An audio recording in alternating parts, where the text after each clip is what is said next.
crazy, bro.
Yes.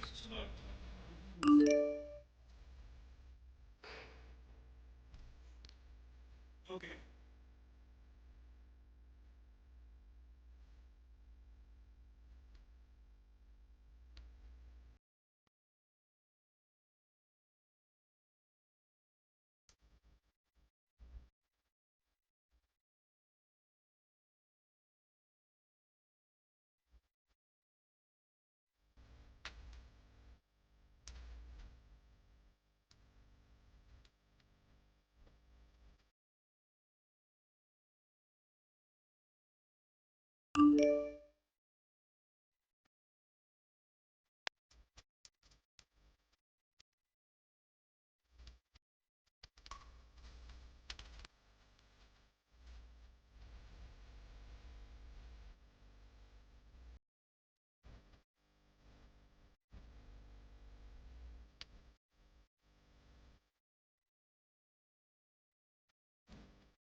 Hey, everybody.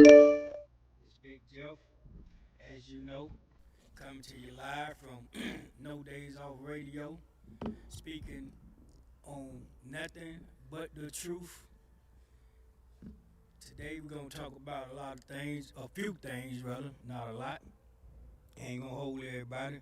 I just want to speak on some of the things that's going on with the YSL case, and then I'm gonna go to just speaking on some general situations that we facing right now, and we're gonna get this show started.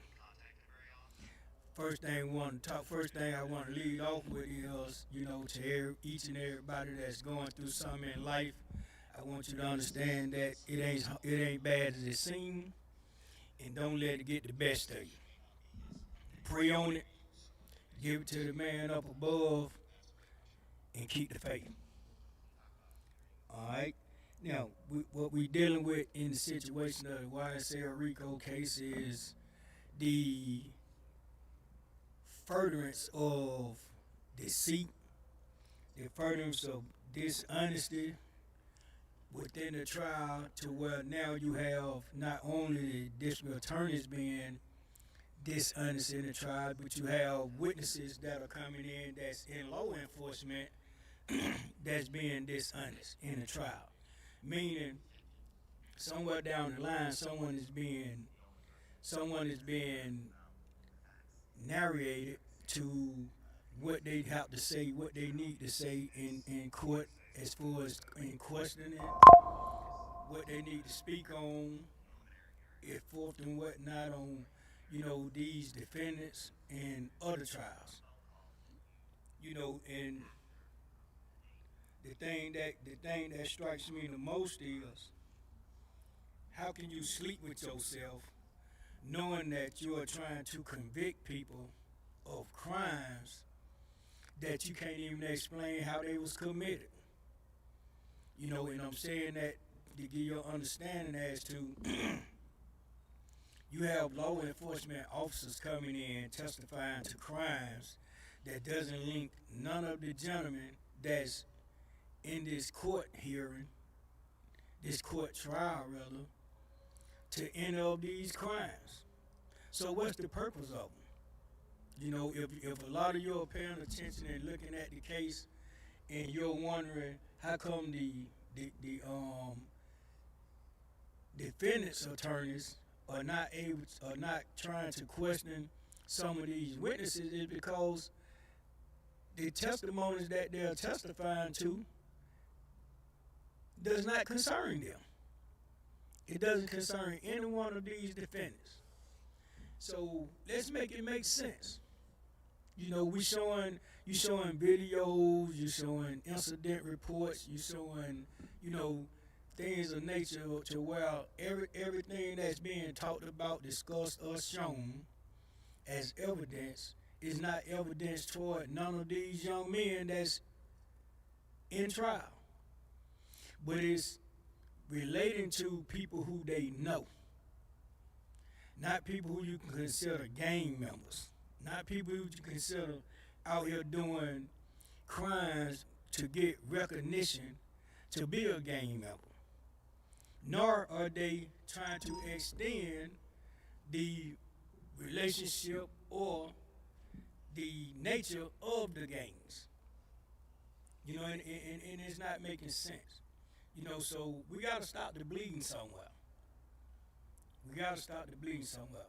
Then you have a seasoned veteran detective who's now a retired detective or investigator or whatever you decide to call himself, come in and speaks on a man's character, and not only speaks on his character, but puts his past life out in front of a jury, something that a seasoned veteran knows not to do. We got to make things make sense. So he's been disqualified. He's been disqualified totally from this case.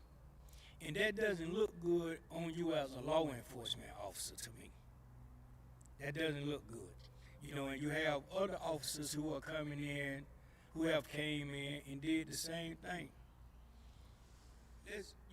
We gotta consider that these young men, even though they're trying to destroy their character, destroy them as humans, destroy them as people, period,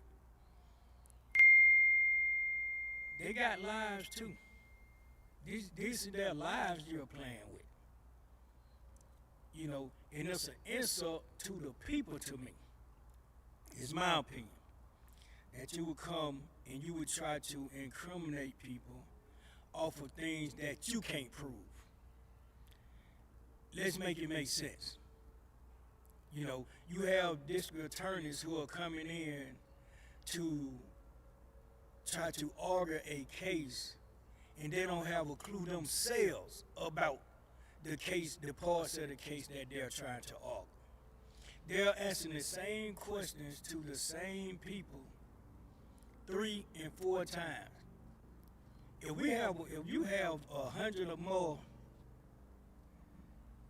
witnesses to testify on the case, why do we keep seeing the same people?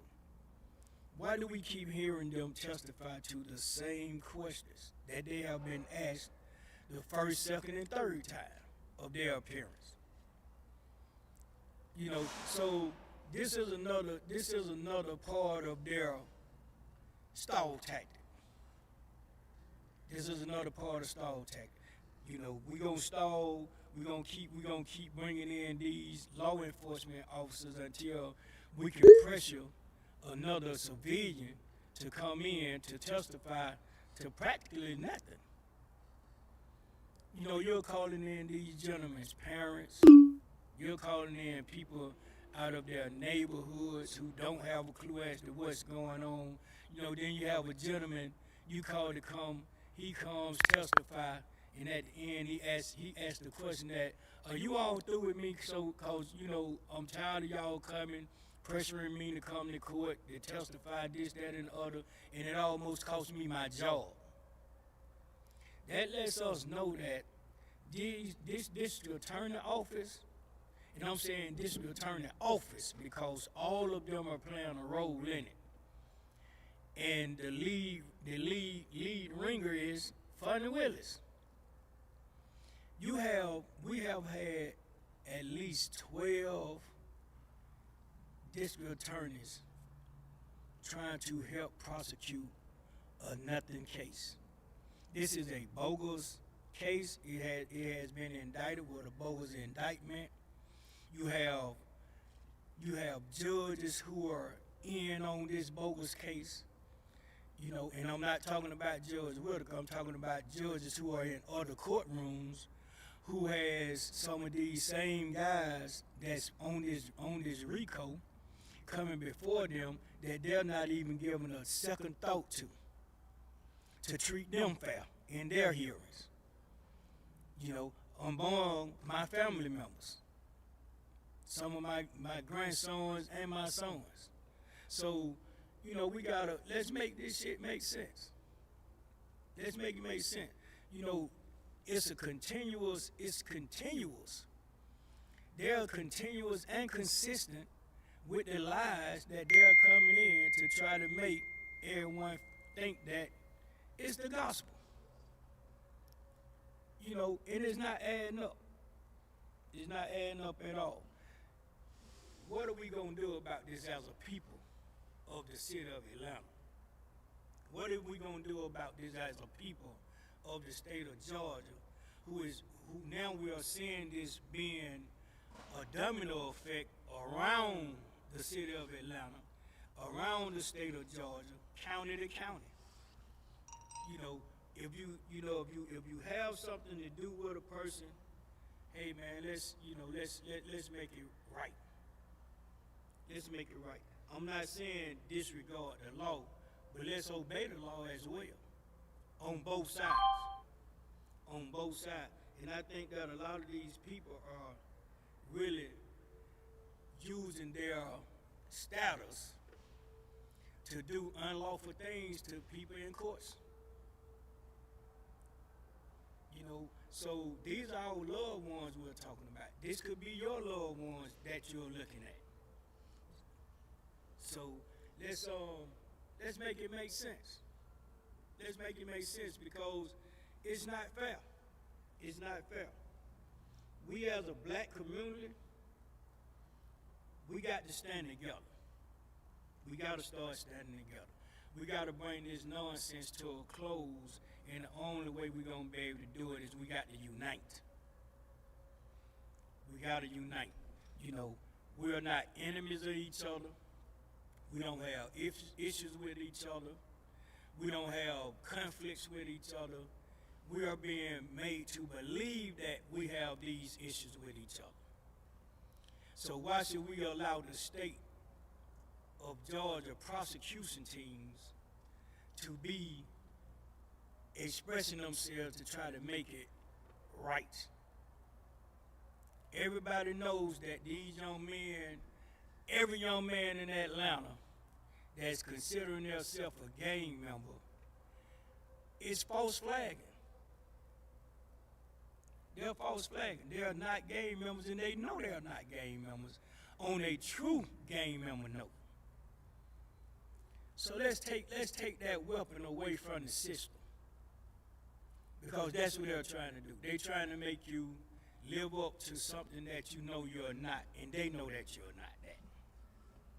They knowingly know this. So let's be for real. Let's be for real. The next person might not be so lucky. The next person might not have the type of attorneys who are willing to fight more than make money off of these defendants to stand up for their rights. Their constitutional rights have been violated to the fullest, and we all have witnessed it. We all have been witnessing it for the last 2 years. Civil rights have been violated for the last 2 years. When are we going to make the system accountable? Let's make the system be held accountable. You know, Judge Whitaker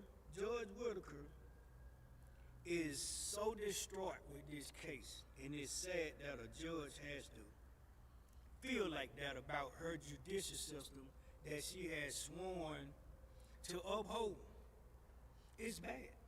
It's bad when a judge has to say to you, you all are too seasoned to be standing in a courtroom trying to prosecute a case,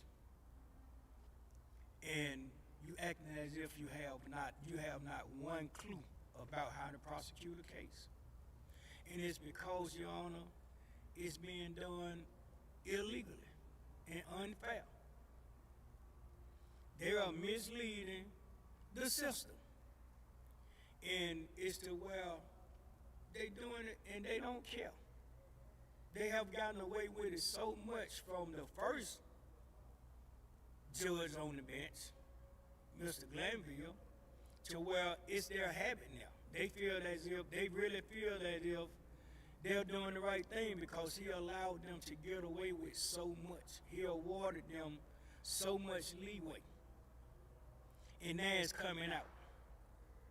Now it's all coming out. See, he didn't tell them that part. He didn't tell them that if I wind up being taken off this case, you all are in trouble. Because you don't have a case. You never had a case. You never had a reason to even indict these young men. Period. Because their priors are not conflicting to make them look as if they committed their crimes as gang members. Each one of these young men have individual cases, not gang-related cases. So you can put me and another person on a car.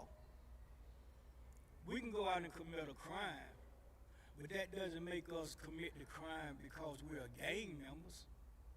We committed a crime because that was our plan. We haven't called anyone and verified it. We haven't called anyone and asked for permission. We haven't called anyone and told them what was going on or what we were about to do. We just went and did it.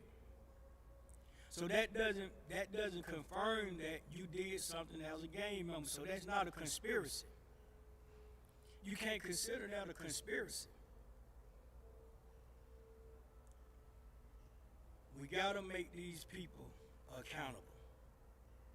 The first thing we got to do is get our asses out and vote and get these people out of office.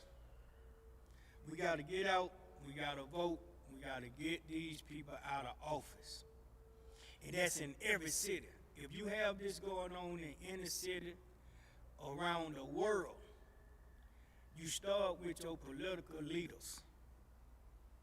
Get those people out. Get them out.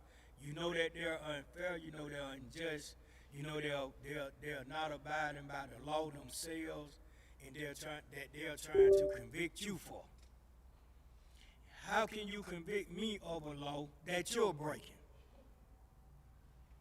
Let's make it make sense. You got three of their star witnesses supposedly, who they have brought in to testify, to speak on their statements that they have misled them with. And once you see that they have lied to you, you are so offended to where you say, okay, now I'm going to impeach you. Because you signed a plea deal saying that you was going to come in here and tell the truth. So how can you say they're not telling the truth? How can you prove they're not telling the truth? You believe them when they misled your ass. And now that they're in your face telling you that I misled you the same way you was trying to mislead me, you can't take it. Let me tell you something, Madam Prosecutor. Let me tell you something, Madam Investigator, or Mr. Investigator, or Mr. Detective, or Mr. Police Officer. You got to be able to take the game you play. When you play the game with these people, and they play the game back with you, it's the best man win. It's not your word better than mine, it's the best man win. So if I can convince your stupid ass that somebody else committed a crime that you asking me about just because you want me to do it, how is that my fault when you find out different? How is that my fault? How is that my fault? You believe me to the point to where I could stand in the courtroom and say you have the mind of a damn squirrel, so I can tell you anything. You're not mad with me, you're offended. You're offended because you was looking at me to be an ignorant ass person sitting in front of you, going along with what you want me to say or what you want me to tell you or what you want me to do. And when I did it and misled your ass, now you hurt. Now you hurt. So these young men really have treated you all as if you were their girlfriends and you caught them red-handed messing around or in a bad situation. And they lied to you to get out the situation. Let me give y'all a piece of advice. This is what criminal behavior teach you to do. This is what being in the streets teach you to do. This is what being raised in poverty teach you to do for survival. You put these young men in a survival situation, they did what they needed to do to survive. So how can you be mad?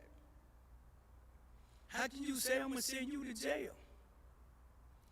And then you took it even further than that to say, I'm gonna send you to jail for the rest of a case with all of your co-defendants on it. And you knew that was a lie. So how come we not impeaching their asses for lying on the oath? They're actually showing us they have lied on the oath. Thank you. So, let's make it make sense. What's good for the geese, why it can't be good for the gander? Let's make it make sense. How can you impeach a liar by being a liar? Both of you deceiving each other. Everybody's deceiving everybody. But only the weak gets punished, which is the defendants. They standing up strong. These defendants are standing up strong, and it's hurting the district attorneys. It's hurting the system because they are so used to us taking the easy way out, and now that they see that we're making a stand to stand up for our rights for a change, for a first time, they can't handle it. Just like me and Honor. You want us to tell you the damn truth? You can't handle the damn truth. Because they're telling you the truth and you can't handle it. So now your only option is prosecute them with it. You can't prosecute me with something you can't prove. You got to prove it. These young men has been, from day one, guilty until proven innocent. That's not how y'all tell us it go. That's not what you stand up in front of in a courtroom under oath and say. So you lying again. You're being deceptive again.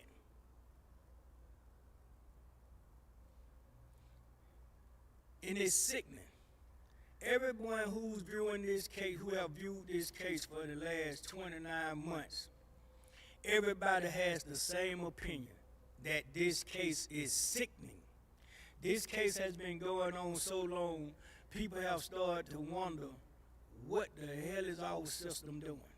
Why is our system even still tolerating this case? Why? Now y'all tell us the truth and tell us why y'all still continuing this case. Tell us why. Tell us why we got 100 witnesses and we still stuck on 5. Tell us why the judge has to demand that you have a witness every time you get through questioning one witness, you have a witness ready to go to testify next. And you still putting a stall tactic in. Because you're trying to get these people here. You're trying to find these people. You're trying to threaten people, and they're not coming to court saying it. They'll come to court admitting that you're threatening them. Every witness that has been asked, do you want to be here, has said hell to the no. I'm being forced to be here because they don't want to go to jail. Why should they be threatened to go to jail because they don't want to testify, or they don't want to be a witness, or however they want to put it? They just want to answer to a subpoena and say, I answer to this subpoena, but I do not want to testify, and be allowed to move on with their lives because you can't force them to testify. And it's the truth.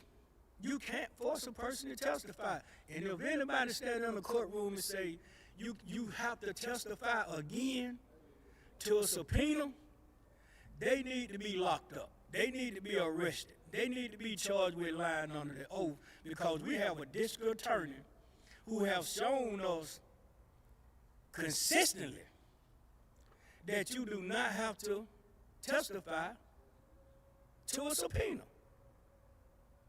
Because she haven't shown up for one of her hearings that she got subpoenaed for. Let's make it make sense. Why is it good for her to say she don't have to answer to a subpoena, but somebody else can't say it? Because she's the district attorney. She's still human. She still has violated the law. She still has to stand trial for what she's violated the law on. Now, either she has violated the law or she haven't. Somebody need to tell us the truth, because we waiting on it. The people of the Atlanta, Fulton County, Georgia, is waiting for the truth to come out of our district attorney. She's not cooperating, but she's showing up in front of defendants on plea deals when they decide they want to make a plea deal, to question them, to have them signing these pleas on the demands that they have written up.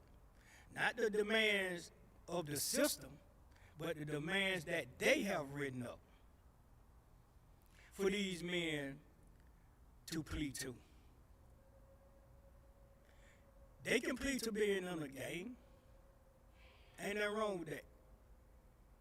It's not illegal to be in a gang. It's illegal, it becomes illegal as a gang member when you are committing crimes as a gang. You haven't proven that yet. They haven't proven that yet. We speaking on a lot that's not truth. And they know that it's not truth. Okay? Now, we're going to talk about the corruption of our system, how it's corrupted within the system. We have a young man, and I sympathize with him for him being thrown in the fire. We seen a young man who is an officer, testify to him getting shot by a young man that they was looking for as a fugitive. Here's an officer to show you how much our system care about the officers in certain places. You send an officer to a totally different beat. He's not made aware of the beat. He hasn't been schooled on, how this beat operates. He hasn't been schooled on the person that he's going to try to apprehend. Nothing. All he's been told is they need his assistant to go apprehend a man that is wanted for armed robbery. All because they were short, I guess, of officers that morning. He had to leave his zone, go to a totally different zone that he has no idea about, knowing, and go on what he's being dispatched to do with a fellow officer out of his same zone. They approach a man. He jumps out the car, tries to take this man down with assistance right there with him. And he winds up getting shot. Let's make that make sense. He's a rookie. He hasn't been in this job set but 8 months. And you send him on a detail to apprehend an armed suspect without having any kind of training on how to make his arrest at all. This kid didn't have no training, man. No one. There's no way he would have even approached this young man, whether he had a weapon or not, had he been informed that to treat this man as armed and dangerous, if that's what you classifying him to be. When the fugitive squad was 3 minutes away, and this young man said he was sent on a detail because the fugitive squad was on another assignment and didn't have time to go apprehend this man. So guess what? He shouldn't have been sent. He shouldn't have been sent on that call. He shouldn't have been sent to even try to attempt to carry out that arrest. He has no experience, and he just showed it. They just showed us a video to prove that this man wasn't experienced enough to do this type of situation. He was thrown in the fire, and it could have cost him his life, or it could have caused him to take a life. And I guarantee you, hasn't anything been done for him compensation-wise? for almost losing his life, for putting him in a situation that he had no experience on being in, with another rookie officer. Let me explain something to you about Ricky. When I say Ricky, he's been on the force for, 14 years, he say? But he hasn't been in that department but 8 months. He's a rookie. He's a rookie. He has never been in a situation. I guarantee you, if you pull his paperwork to see how many situations on takedowns he have been in, he probably don't have one. I wouldn't give him one because he didn't know what to do. And he showed he didn't know what to do. The officer that assisted him, he was a rookie. That's why he ran out of bullets. Because he was shooting at nothing. He was shooting running, like we say scared people do. They shoot running. But he's a police officer. Police officers are trained to shoot to kill. This man sat on the witness stand and said he had to take cover and leave his partner at risk because he ran out of bullets. He ran out of ammo. That's a rookie move. That's a rookie move. When he was trained to shoot to kill with one shot. Now, another rookie move. Their approach lets you know further that they are rookies. You got two officers that's on a team supporting each other, pull up on one man right behind each other in two different cars and couldn't do a clean takedown. They couldn't do a clean takedown on one man. This man wrestled with the approaching officer for at least 10 or 15 seconds before you heard gunfire. So during this time, what was the other officer doing? He was right there, sitting in the car looking. So they approached this man as if he was just an average Joe, just walking up the street to go wherever he was going. You didn't try to see if he had a weapon on him, nothing. He assumed he probably didn't have a weapon on him. And you can tell by the way he approached him. That's a rookie move. That's a real rookie move. He had no business whatsoever being put in that situation. Period. So what's our alternate? This is how the system thinks. Now what's our alternate to make that look good and make us not look bad because we sent a rookie on an assignment that a veteran should have been on? And just like they said in court, remember, it should have been at least 5 to 10 officers to even approach him to take him down. He's a fugitive. He's listed as a fugitive. So their way out is to say, okay, we're going to put him in this YSL RICO case because as the witness say, he got YSL tattooed on his face.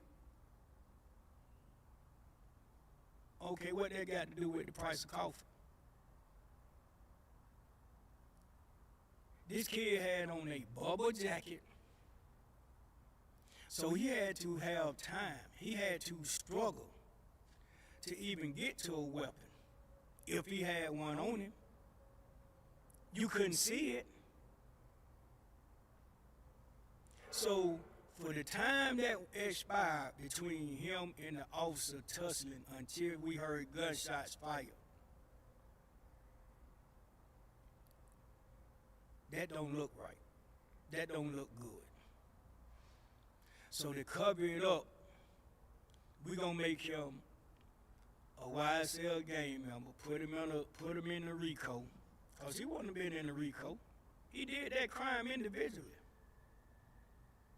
They put him in the RICO so that they can use that to say that this is a gang-related case. That was to free them. That's the part of this case I want everybody to start paying attention to. The things that they are using to try to put against these kids, these young men, to say that they have committed crimes as gang members. You just putting people cases in this case to say that it's an overt act to get gang credibility.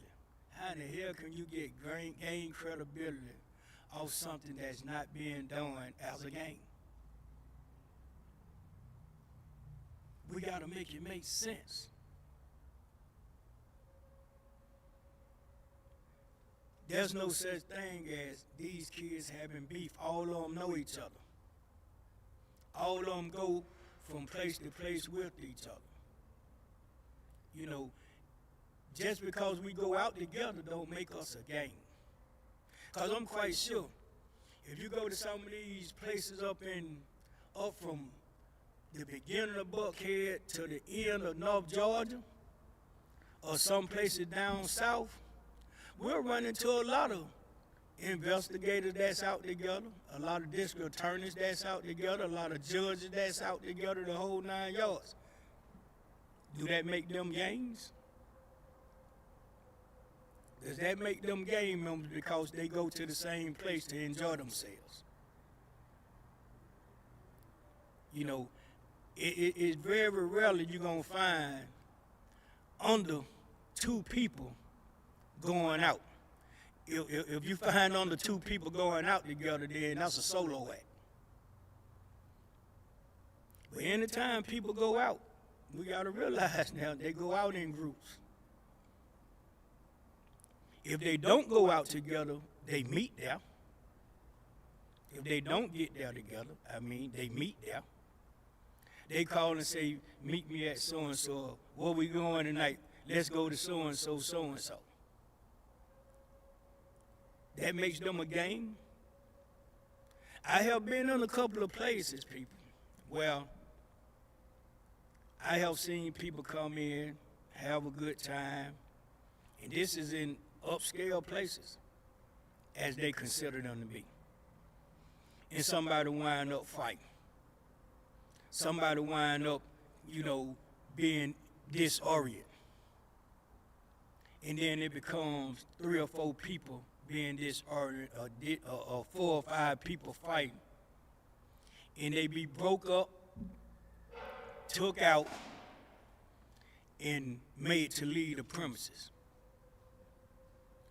Why not arrest them and say, you all are gang members because y'all in here fighting together? Why I can't be helping a friend, or why I can't be this person? You don't know if I'm trying to stop the fight or participate in the fight. All you see is some fighting. How you know some of these people weren't trying to stop the fight? Did anybody ever ask that question? Do they ever ask? So, let's stop the shenanigans. They spoke on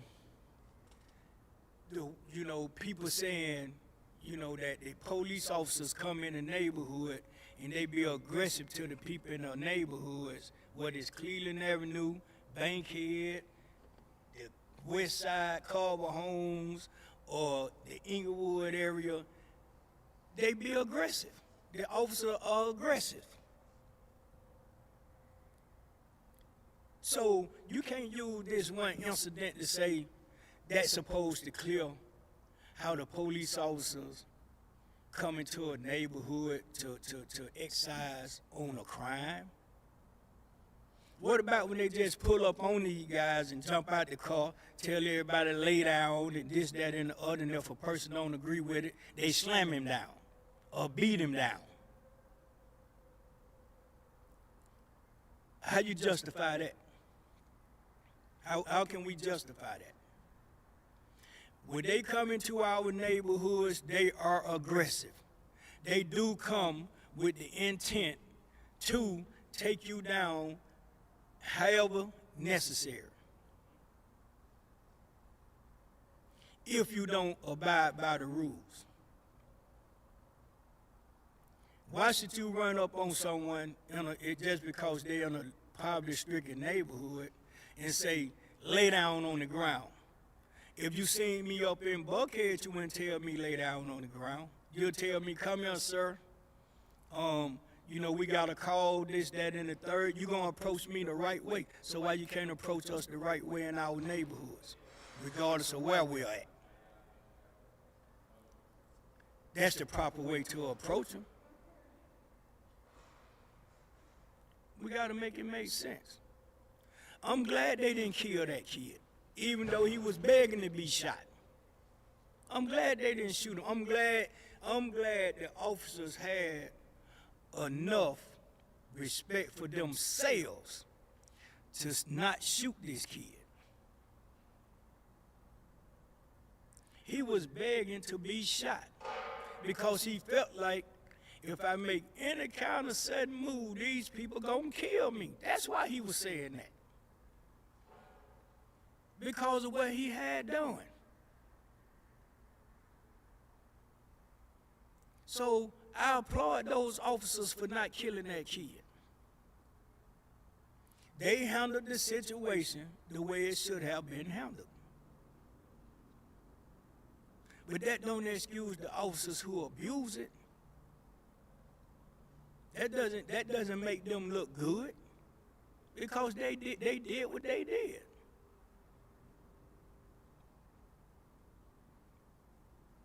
You got good officers, you got bad officers, you got fucked up officers. Somewhere down the line, we encounter that. You got some officers who will come in your neighborhood and talk to you with all the respect in the world. But they can have somebody with them on their team who will act like you are the scum of the earth. That's how it go. And we have been so accustomed to it to where we expect it. We expect it when you come to our neighborhoods.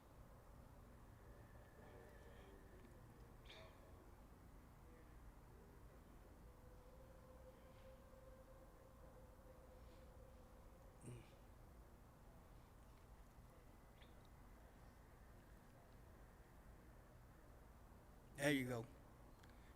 And the only way we can do that, people, I say again, is to get these people out of office that's not upholding what they're supposed to uphold when it come down to us as a people, not as a color, as a people.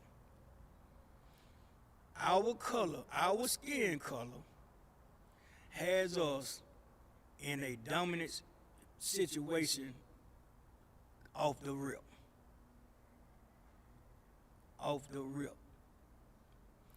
And it's sad because it's being made to look like it's not prejudice, but it is. You can be prejudiced against your own color.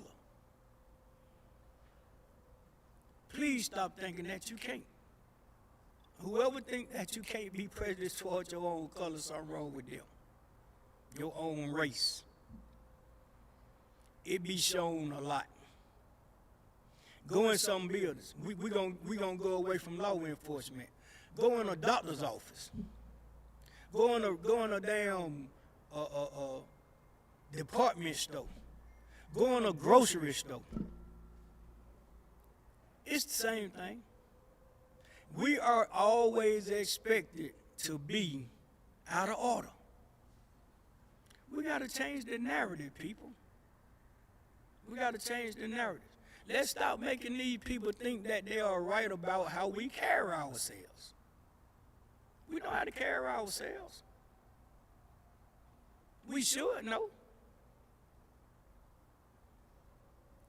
So let's stop letting the system think that they are right. Because as we can see from this case, this trial, they are dead wrong. And they're trying to do whatever it takes to prove that they are right about us as a people. Not us as a gang, not us as a community, but us as a people. And they are taking our people, using them to make it look right. I have seen the district attorney, the male district attorney that's in the courtroom with us, with this YSL case. I have seen him in every courtroom one of my relatives have been in. Every courtroom. No matter what courtroom it is, I have seen him in there as a prosecutor. Now he's in this courtroom as a damn prosecutor. Well, damn. Go get some of those guys over in Wright Street that's waiting to go to court, that's waiting to be indicted, that's waiting for a court appearance, and let him show up for them. Let some of these other DAs show up for them. They quit to show up for YSL, as they say. We don't even have a name anymore. These kids don't even have a name anymore. They are all considered YSL. I guarantee, I promise you, if you go in some of these courtrooms, when them guys go in the courtroom, that's the first thing the district attorney say to the judge before court even starts. Your Honor, this is also one of Mr. Williams' nephews or brothers or whoever, or this is one of the guys that's in the YSL RICO case. What the fuck that got to do with in him? What do that have to do with what's going on with them? And the judges, some of the judges, I'm not going to say all, 3 of the judges that I have seen them go before, their whole demeanor changed. As if this is what they waiting to be said. I have even walked in the courtroom and a deputy sheriff acknowledged me so that everybody can know who I am. This is how in-depth it get. This is how in-depth it get. You know, so we gotta really get this shit out of our system. We gotta get this shit out of our system. I have reached out to some people to, you know, I had a young man come to me, and I take it as an extortion. He came to me, made me a proposition on behalf of the district attorney on my son being released from this case. And what I said to him, if he doesn't, and I'm saying this, if he doesn't reveal himself and reveal what he was told to do toward me, when I tell it all, I'm gonna call names, I'm gonna put people faces on the block, the whole 9 yards. So I'm giving him the opportunity to make himself known before I make him known. And we're gonna end the show today with let the truth be told. Let the truth be told. Why should we have to have a show? Why should we have to put a show out and name it nothing but the truth, just so the people can be, so that the people can be acknowledged that it is a truth to this light. It's a truth to this light. So we're going to leave with this. All sickness ain't death. So why try to kill a man just because he's sick? And that's Big Jeff from No Days Off Radio production. Nothing but the truth, entertainment, podcast with my girl Shanita. Shanita, you still there? Okay. With Shanita, she was on Zoom, so she wasn't able to be here today, but she came anyway through spirit. All right. So this is Big Jeff from Nothing But the Truth, and I'm signing out. And I want everybody to have a good weekend. Enjoy whatever holiday this is supposed to be. And we'll see y'all next week with Nothing But the Truth. Now I'm out.